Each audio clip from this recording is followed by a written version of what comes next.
Welcome to the Santam Insure Your Future Money Bootcamp with me, Mapalo Maku. And me, Maya Fisher-French. To give our listeners a bit of a background, we've been working with Santam staff members where we take them through a money bootcamp. Last year, after seeing the amazing changes these individuals went through, we realized that there was an opportunity to take this money journey to a broader audience. So thank you very much to Santam for sponsoring this podcast. Over the last few weeks, we've covered budgeting and paying off our debt. But the reason we start with that is to free up money to save and invest to meet our goals. So in the next two podcasts, we'll be focusing on how to start saving and investing. I've always met the set standard of 20% of your earnings. But the more I earned, the lower it became. Because the more I earned, the 20% didn't go up. The amount was fixed. If I said, okay, I'm saving 2,000 Rand every month, it doesn't matter how much I earn. It was 2,000 every month. But then the more I utilized the surplus that I got by applying for loans and then paying for loans, when I had nothing, because now all my surplus that I had to have before I was paying loans, I would go back to my savings. Then now you're also depleting savings. You see, it's pushing you to also want to get more loans because you are used to having access to cash. Maya, I absolutely love this voice clip from Tato. She was one of the mentees from last year and she has such excellent insight, right? She had this rule of thumb that she would put away 20%, but an interesting thing happened. As her income grew, she did not save the very same percentage. She started getting more and more into debt. What is the psychology around that? We start off in our careers, we know the right things, we say we're going to save, then somehow life just starts happening. What happened with Tato? I think this was very interesting. You remember we've discussed Tato before and we've heard from her as well. And I think there's a couple of key points here. One is that she didn't know what she was saving for. She had read this thing, save 20% of your salary, so she started her first paycheck, as you do, 20%, but she didn't really have a goal for it. And she said to me also at one point, she said, it never occurred to her to save for something.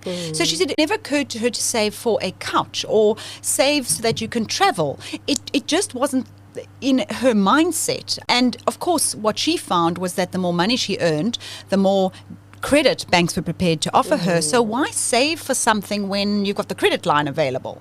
It's easier, right? Yeah. And I think this is very interesting for me. You're a young person starting to work. You go to the bank.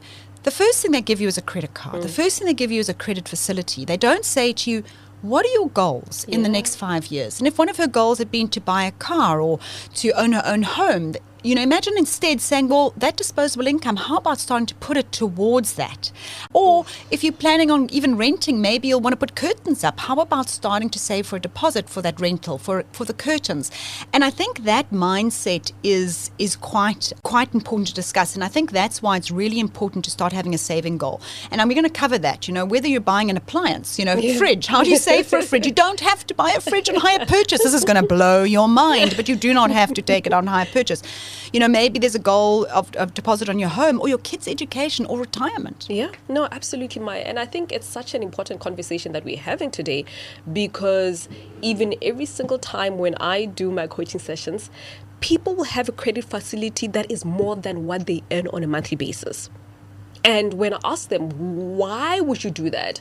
The first thing they say, no, it was offered to me. It didn't occur that I can say no. It didn't occur to me that actually now that we're talking about it, it does not make sense, right? And I think that's where it starts. Go to the bank, know what you are going there for.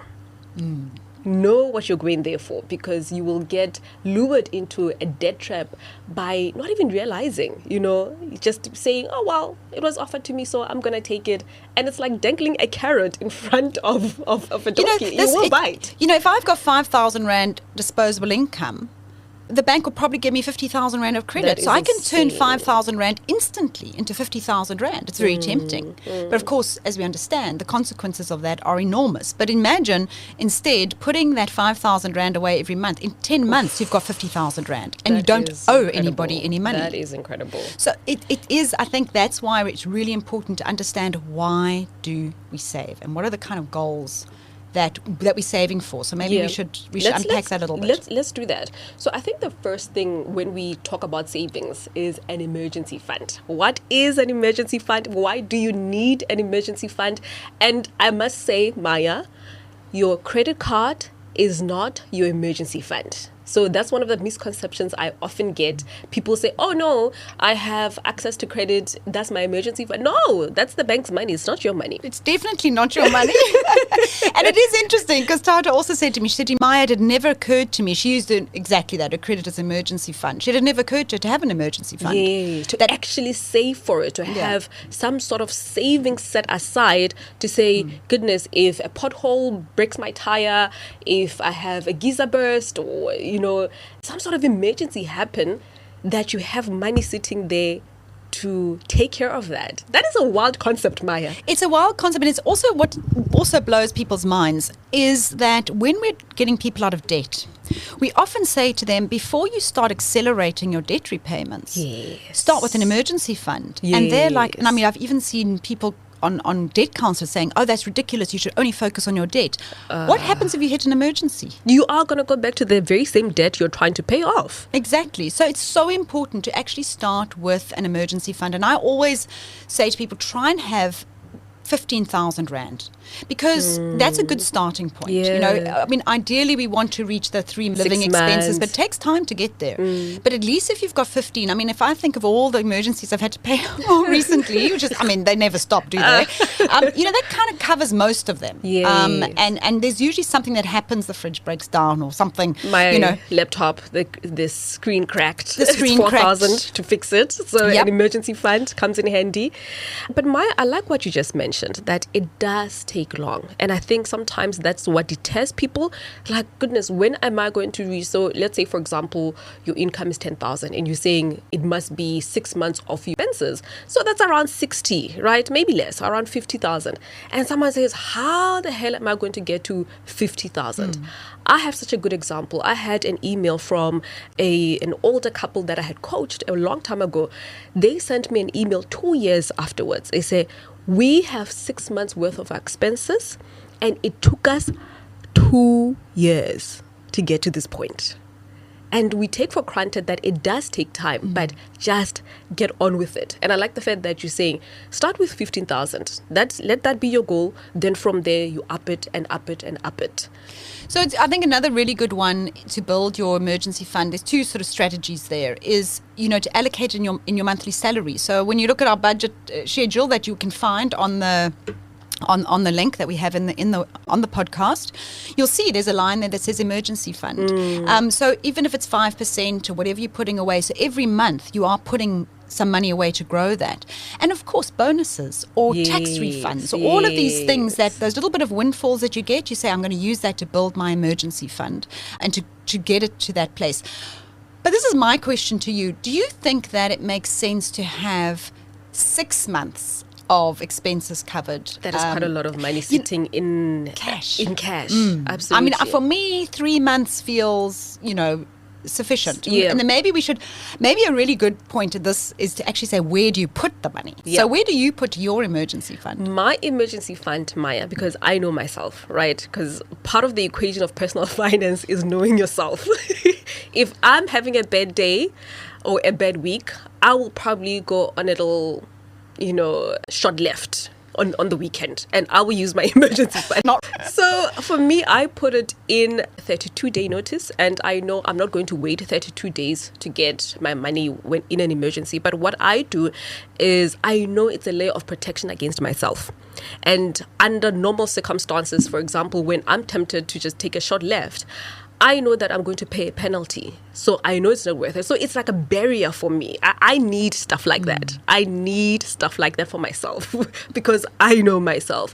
So it's sitting in my 32-day notice.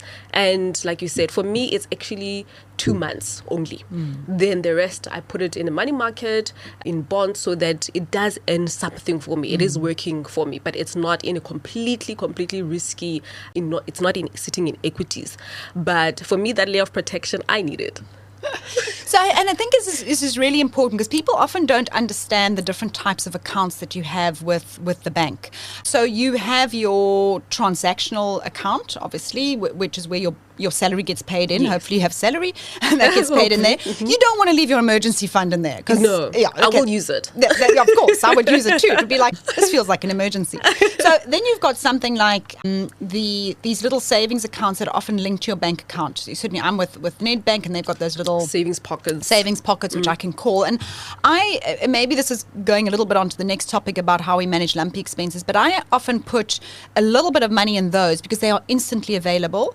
So for medical bills, things like that. So I carry a little bit of a balance in one of those for if I need to kind of work through something during the month. I have to go to the physio that wasn't in the budget, so that I can just sort of transfer out of there. So I use a portion for that, and then definitely you've got your 24-hour notice accounts. I must be honest, that I use for more like my holiday fund and things like that. So 24-hour notice means you have to notify the bank a day in advance before you want it. But then you get things like 7-day notice, 32-day notice, and all that simply means is that you have to tell the bank that you need the money in a certain amount of time. Otherwise, you incur a penalty. Exactly. So I think it's, for me, sometimes also helps to split the money up a little bit. So you've got some fairly ready cash should you need it. Again, know yourself. Yeah. Very important. So you may need a little bit of kind of, I use that sometimes just to, even out the month. And then you've got your I also have a 32-day notice that I put money in every single month and it's growing quite nicely. And I just leave it there as my emergency fund. It does incur some interest as well, which is quite lovely. Yeah, so they do earn a little bit of interest. And then I also put quite a bulk into my mortgage. So I sit with my mortgage. I was going to ask that because oftentimes people say, what if I just put it into my access bond? First of all, how does that work out, Maya? Putting extra into your access bond, and if you are having an emergency, how do you go about taking out that money? So I think that's for me. So there's two different types of emergencies. One is those short life events like the fridge or the medical bill or something like that, and that's the money that I keep a little bit more liquid. But, the emergency of when we're talking 3-6 months of expenses is the retrenchment. It's a hit in your income. That's, I feel like I can leave in my mortgage knowing that I can effectively pull down from that if I needed to. But remember, I have put extra into my mortgage. So it's not just like I'm drawing down randomly and putting myself further into debt. It's just that, if I'm going to be putting away 200,000, 300,000 Rand, which, that's kind of the cushion that I've built up because I have my own business, remember. So I need quite a big business. You and I need a very different level of protection. Of cushion, And, that kind of money to me feels like if I got it in the mortgage and, saving the interest there of 11%, that kind of makes sense for me, rather than also, earning interest and paying tax on it. So I think everyone needs to look at it in their own way. Yeah. Let's be practical, Maya, because even with myself, I've just always battled with, okay, if we were to put it into the mortgage, because we've always paid extra towards our bond, if I'm saying I'm putting away this massive lump sum and it's for emergencies, should we really get there? How do you access it? Do you call the bank one day and say, hey, well, I want that part that I've put in? Absolutely. So there's a couple of things you can do. If you're in advance of your mortgage, you can obviously cut back your repayments. So I pay in a lot extra every month. So I can just go back to the minimum that I need to pay. But I think for me, what I would rather do is draw it down. I'd rather say, draw down the 100,000 to pay my bills that I need to pay. But of course, you draw it down per month. So you don't go and draw it down. You say, well, now I'm in a tight place. Let me take my 3 months of emergency savings there, because then you're paying interest from day one. Yes. So I think a good way to do that is to draw down what expenses you need to cover for that month. And then you draw it down and then you pay those expenses. And just keep in mind, obviously, that you've still got to keep your bond repayments going. So you've got to build that into the equation. I mean, I have to be honest, I haven't had to do it yet. But if I was faced with that, that's exactly what I would do. I would say, do a proper budget and we've spoken about survival budgets before, and say, right, what is the bare minimum I need? I will draw that this month from the mortgage. But obviously paying back the mortgage is one of the costs that I have to be covering. So, that's the way that you need to work it. Okay. Perfect. I love that, Maya. And for me, it's always fascinating the fact that we are always going back to budgeting. We're always going back to budgeting. So that's number one when it comes to savings. For emergency, you can save for holiday. Did you know you can go on holiday without using debt, Maya? Really? Yes. Now, that's funny because I didn't know that, because there's a huge billboard on the way to the airport, and I will not mention which credit provider it is, who Yep. says, and of course, Cape Town's wet and raining right now, and it says, feel like a Greek island holiday? We've got the loan for you. I just want to go and tear that frigging sign down. I know. And that's the reality. Most people, that's what they do. They say, Yeah. let me go on holiday and Yeah. pay it back. And that is, you know what? For me, I think at the end of this podcast, I want people to have a shift in mindset when it comes to saving for things that you want. So for a holiday, plan for it. I mean, normally it's not on a whim, right? Plan for it and say, look at your year and say, all right, in March, I know it's my birthday. Perhaps I want to do something. In September, it's my partner's birthday, the kids' birthdays, or this is Christmas and we're going to travel. Sit down with your partner and plan your lives and say, what do we want as a family? Do we want to travel once a year? Is it going to be to Cape Town? Is it going to be to Durban? Then start writing it into your budget and saying, how much are we going to put away towards this thing? When we moved into our house, and I know I've said this story many times, we didn't buy a couch. We didn't buy anything new from our small flat into a house. We moved in and we saved every single month for the furniture that we wanted and desired for a whole year.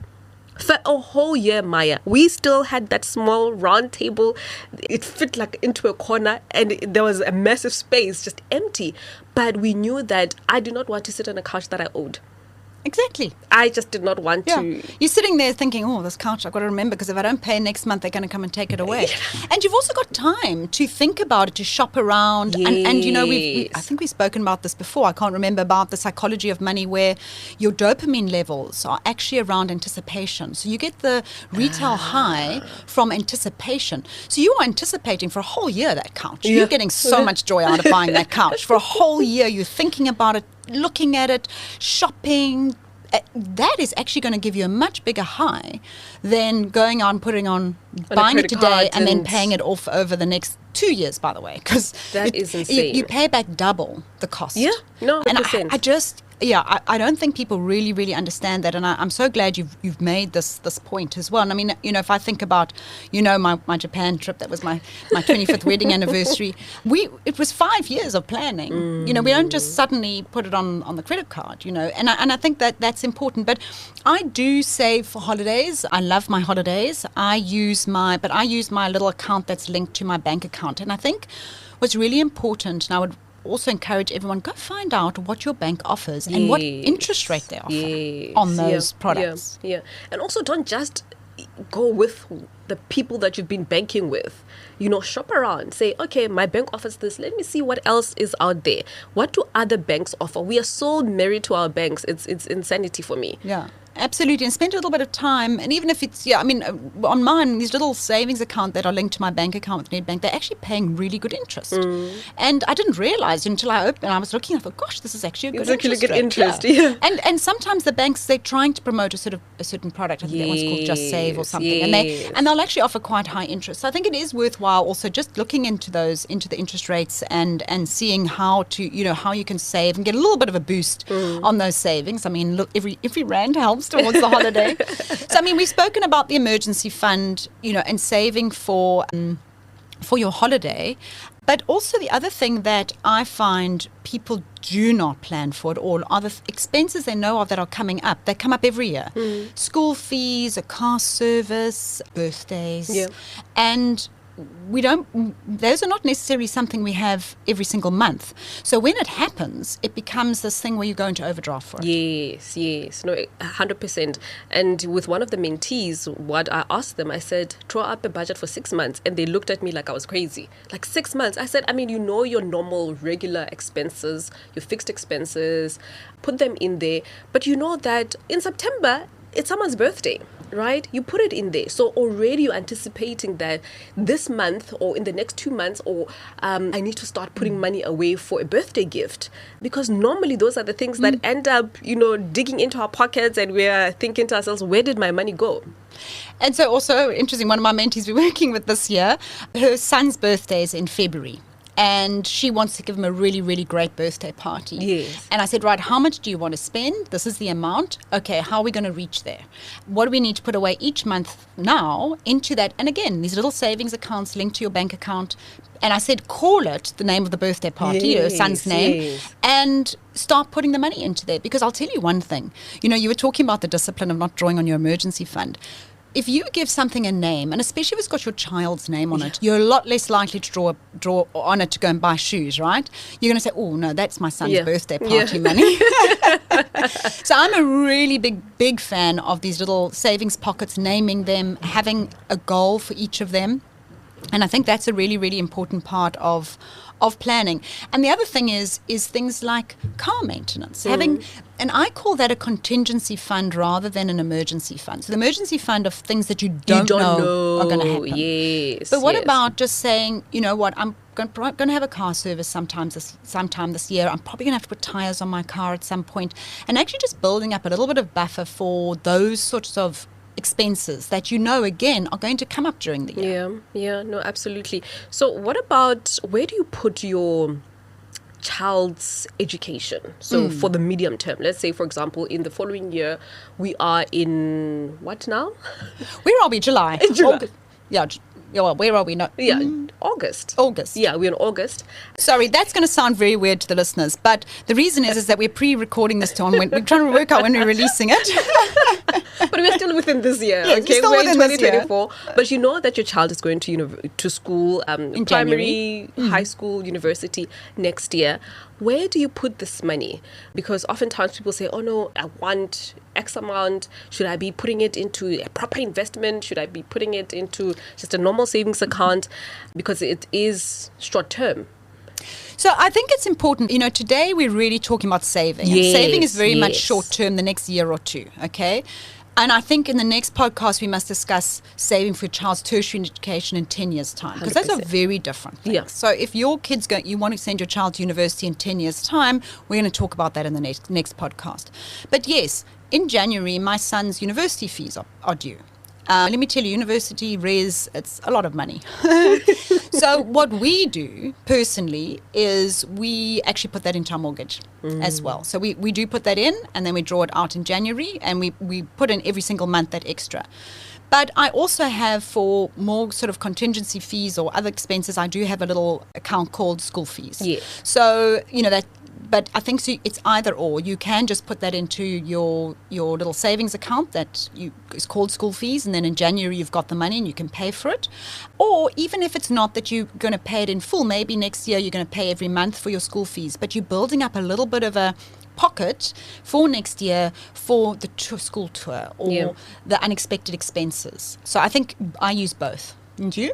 No, I definitely use a completely separate account. It's actually, and on there in the savings pocket is written Moelete school fees, Molimo school fees, and every single month we put money into that so that at the beginning of the following year, so in 2025, we have the full amount and we get that 10% off. It's not a lot of money, but I think it does. I will take any discount, Maya. I will take any discount any day.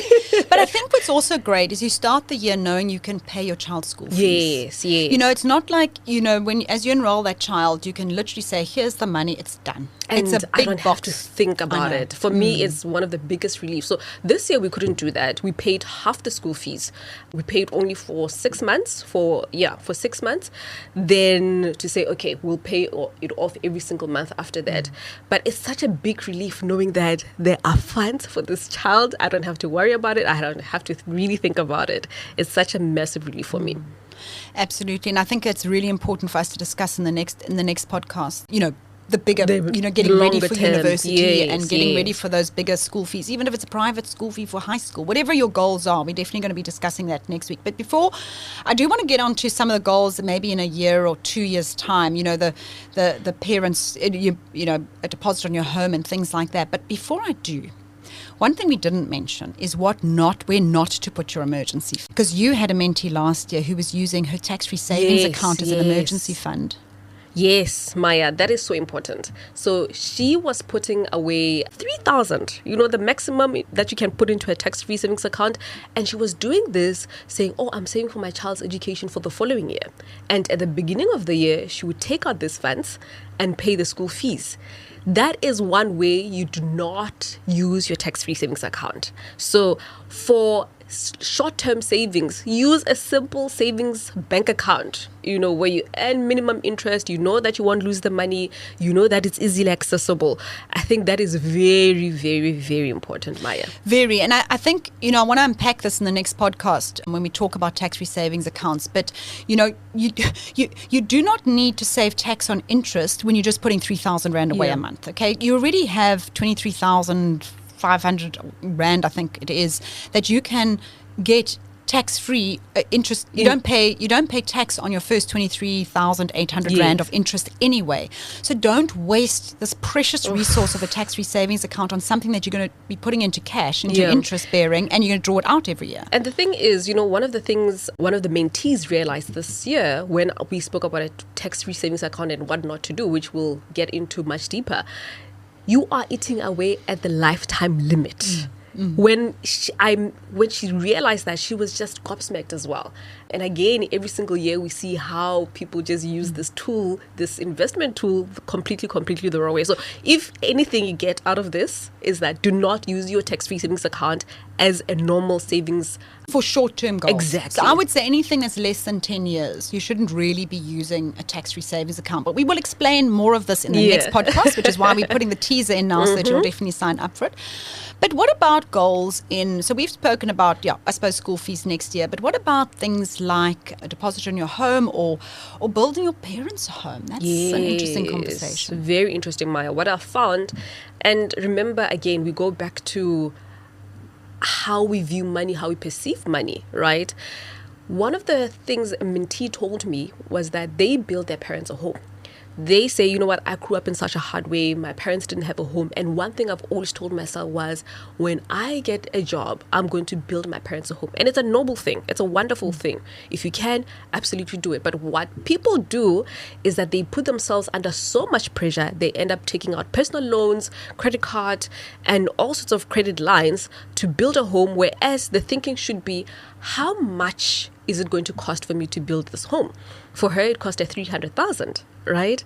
And she went and took out a personal loan, and the personal loan was on 25% interest. That is incredible. That is a lot of money. Versus saying, you know what? I'm going to start putting away 5,000. We have a goal to say in 3 years' time, we'll build this home, or in 4 years' time. And you tell your parents, you bring them into the conversation and say, this is the plan. This is how much it's going to cost, and it's going to take me 3 years. How else, if you have siblings, bring them into that conversation as well and say, this is how much we're going to need, and this is how much we can save every month. And after 3 years, you are completely debt-free. Yeah.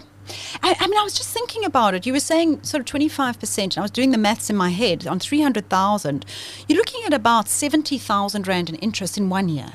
In interest. In 1 And we're not year. talking about initiation fees, service fees, all these other wonderful costs that the credit providers add on. Yeah. Why can you not? Your parents have waited this long. Another 3 years. Why not? Rather do it in a way that's sustainable and that you can really, really be able to do it for your parents in a way that's not going to bury you and make credit providers rich. Rather make yourself rich. This is how you make yourself rich. You don't go and borrow money to build your parents a home. You save the money up and you build it. And I think that's also really, really important. And same if you're looking to buy a home. We discussed this quite a lot in a previous episode. But, things just starting to save towards something and setting a goal in a year or 2 years' time is really the way to reach your goals. Yeah. And I mean, our parents did it so well, Maya. I remember growing up, my parents, and I think I also told this story before, that growing up, I saw my parents saving for absolutely everything. It was so annoying, Maya, because, we wanted the latest thing like everybody else. We still had, when people were having this flat screen TVs, we still had that big one that has big box. oh, My child wouldn't know what that was. They're so old now. Embarrassing.